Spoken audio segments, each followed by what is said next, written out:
পুরোটাই একটা game plan, যেটা আমাদের নেত্রী বারবার বলছেন।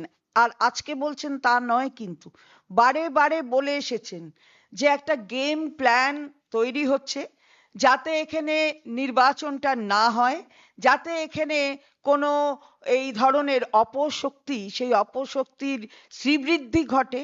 এই কাজটা করে আসছে, এটা বারবার বলা হয়েছে।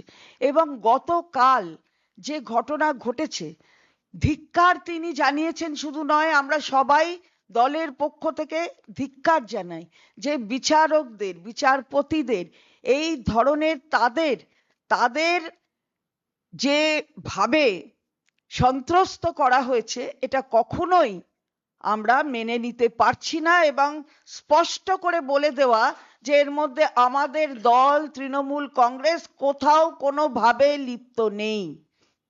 আজকে মাননীয় সর্বোচ্চ আদালত তাদের অসন্তোষ প্রকাশ করেছেন, এবং আমাদের মাননীয় বিচারপতি জয়মাল্য বাগচি তিনিও বলেছেন যে যাদের হাতে ল অ্যান্ড অর্ডার, আইন শৃঙ্খলা, তাদের আরো বেশি ভিজিলেন্ট হওয়া উচিত ছিল, তাদের আরো বেশি তাদের এখানে ভূমিকা রাখা উচিত ছিল। যখন দেখছেন যে বিচারপতিরা সেখানে যাচ্ছেন, কোর্টের অর্ডারে বিচারপতিরা সেখানে যাচ্ছেন, তাহলে ল অ্যান্ড অর্ডারটা কার হাতে?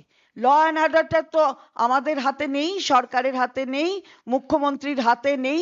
মুখ্যমন্ত্রী বারবার বলেছেন যে এখান থেকে অফিসার তুলে নিয়ে যাচ্ছেন, 483 জন অফিসার তোলা হয়েছে এখান থেকে। আর অন্য রাজ্যে ভোট হচ্ছে, সেখানে 23 জন অফিসার। কত গুণ অফিসার তাহলে এখানে তুলতে হলো? 21 গুণ অফিসার বেশি তুলতে হলো কেন? কি কারণে? এই কথাটাই তো বারবার আমাদের মাননীয় নেত্রী বলছিলেন, যে এত অফিসার যদি তুলে নেয়, তাহলে তারা নতুন এসে জানবে কি করে, কিভাবে বলবে? এবং এই যে ঘটনা ঘটেছে, তিনি নিজেই বলেছেন যে প্রশাসনের তরফ থেকে, অর্থাৎ যে প্রশাসন এখন আন্ডার কন্ট্রোল অফ নির্বাচন কমিশন, সেই প্রশাসন থেকে তাকে কিছু জানানো হয়নি। তাহলে বুঝে দেখুন, সর্বোচ্চ আদালতও কিন্তু বলেছেন যে এটা কমিশনের দায়িত্ব ছিল, তো কমিশনের দেখার কথা ছিল। সুতরাং সে জায়গায় দাঁড়িয়ে কমিশন তো ব্যর্থ, কমিশন তার ব্যর্থতাটা স্বীকার করে নিক। আর ওখানে ওই যে এসে যিনি হুঙ্কার দিয়ে গেছেন, আগে আগে হুঙ্কার, আবার আবার যতবার নতুন করে আসছেন ততবার হুঙ্কার, আর কত হুঙ্কার দেবেন? বাংলার মানুষ বুঝতে পারছে আপনার হুঙ্কার ওই আপনার কতগুলি শব্দের মধ্যে থেকে যাবে, আপনার গলার আওয়াজের মধ্যে থেকে যাবে। এই হুঙ্কারে বাংলা ভুলবে না, বাংলা ভুলছে না। বাংলা তার নিজের গণতান্ত্রিক অধিকার প্রয়োগ করে বৈধ ভোটাররা সবাই ভোট দেবেন, যেমন আদালত বলছে, সর্বোচ্চ আদালত বলেছেন যে একটাও বৈধ ভোটার যাতে বাদ না পড়ে, সেই রাস্তাটাই তারা তৈরি করছেন। সুতরাং এই যে কালকেও আমরা দেখেছি যে সংবাদ মাধ্যমের মাধ্যমে আমাদের কাছে যে টুকুন আমরা বুঝতে পেরেছি, যে কমিশনের সাথে যারা বিচারপতিরা বসেছিলেন, সম্মানীয় বিচারপতিরা, তারা সন্তুষ্ট ছিলেন না, পুরো প্রক্রিয়া নিয়ে সন্তুষ্ট নন। অর্থাৎ যারা বলতে যাবেন, যে ট্রাইব্যুনালে বলতে যাবেন, তার যে প্রক্রিয়াটা করতে হবে সে সম্পর্কে সন্তুষ্টি তারা প্রকাশ করতে পারেনি। অর্থাৎ তাদের কাছে যে তথ্য দেওয়া হয়েছে তারা তাতে সন্তুষ্ট হননি। তাহলে এই যে গোটা ব্যাপারটা, এটা বোঝা যায় যে গেম প্ল্যান, একটা গেম প্ল্যান, যে কোনোভাবে এই বৈধ ভোটারকে অবৈধ করে দাও, আমরা নিয়ে আসি বাইরে থেকে ভোটার, এখানে ভোট দেবে, আর না হলে পুরো ব্যবস্থাটাকেই একদম একদম ইনফ্রাকচুয়াস করে দাও, যাতে রাষ্ট্রপতি শাসন টাসনের মতন কিছু হয়। কিন্তু সেটা হবে না, সেটা হবে না। আজকে আমাদের একজন মানুষ, আমাদের কর্মী মারা গেছেন, কিন্তু এটা মনে রাখতে হবে, তৃণমূল কংগ্রেস একটা কর্মীর মেরে ফেললেন পুরো, কালকে তাকে ধমক দিতে দিতে আজকে মেরেই ফেললেন। আমরা এর প্রতিকার মানুষ করবেন, এটা কিন্তু আমাদের বিশ্বাস, এবং সেই বিশ্বাস নিয়েই তিনবারের যিনি নেত্রী, তার উপর আস্থা রেখেছেন মানুষ, তিনবার, আবার চতুর্থবারও সেই মানুষের ওপরই আস্থা রাখবেন। কারণ এখানে আইন শৃঙ্খলা যিনি একেবারে ভালোভাবে রেখেছিলেন, তার নাম মমতা বন্দ্যোপাধ্যায়। যেইমাত্র ইসিআই এর হাতে এই আইন শৃঙ্খলাটা গেল, তখন ওই হুঙ্কার আর আইন শৃঙ্খলার অবস্থা দুটো যেন কোথায় মিলেমিশে এক হয়ে গেল। এর বিরুদ্ধে আমরা, তাই আজকে আমরা বলতে চাই যে যে ঘটনা ঘটিয়েছে কালকে, আমরা তীব্র বিরোধিতা করি, এর তীব্র বিরোধিতা। আমরা আদালতের উপর আস্থাশীল বলেই তো আদালতে গিয়েছে আমাদের নেত্রী মমতা বন্দ্যোপাধ্যায়, একজন সাধারণ নাগরিক হিসেবে গিয়েছেন সেখানে।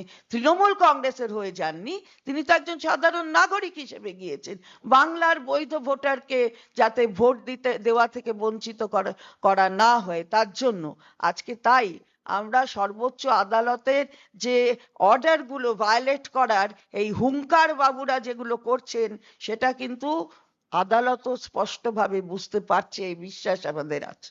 সুতরাং আমরা আমাদের আইনের পথে যা পথ হচ্ছে আমরা তো সেটা চলবো, কিন্তু তার সাথে সাথে এই যে যাদের ডাকা হয়েছে তাদের তো ইসিআই যাদের ডেকেছেন সর্বোচ্চ আদালত 6 তারিখে হাজিরা দিতে, তাদের সামনে যখন মামলা হবে, তাদের সকলকে মনে রাখতে হবে ইসিআই এনে বসিয়েছে, যাদের ট্রান্সফার করে বসিয়েছে, দায়টা তো ইলেকশন কমিশন নেবে, নির্বাচন কমিশন নেবে। ফলে আমরা আস্থাশীল বিশ্বাস রাখি সমস্ত এই জুডিশিয়াল প্রসেসের ওপর। ধিক্কার জানাই আমরা দলের পক্ষ থেকে এই ঘটনা যা ঘটেছে কালকে।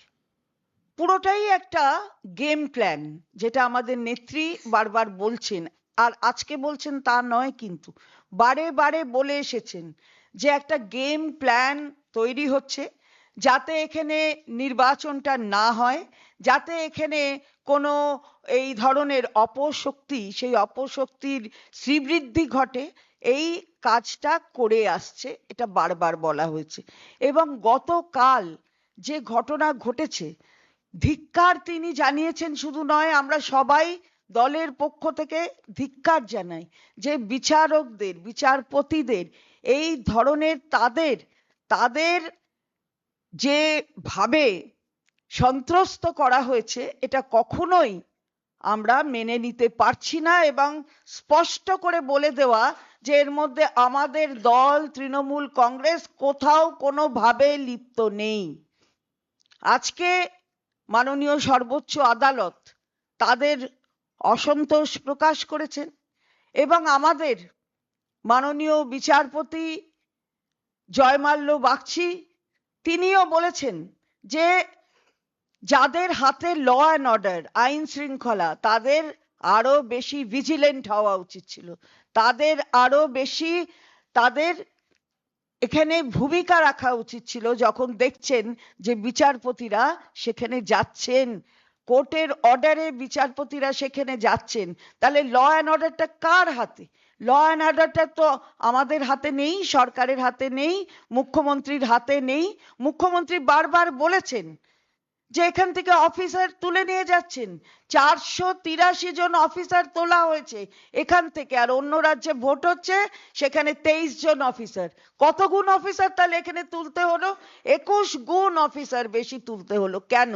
কি কারণে? এই কথাটাই তো বারবার আমাদের মাননীয় নেত্রী বলছিলেন যে এত অফিসার যদি তুলে নেয় তাহলে তারা নতুন এসে জানবে কি করে, কিভাবে বলবে। এবং এই যে ঘটনা ঘটেছে, তিনি নিজেই বলেছেন যে প্রশাসনের তরফ থেকে, অর্থাৎ যে প্রশাসন এখন আন্ডার কন্ট্রোল অফ নির্বাচন কমিশন, সেই প্রশাসন থেকে তাকে কিছু জানানো হয়নি।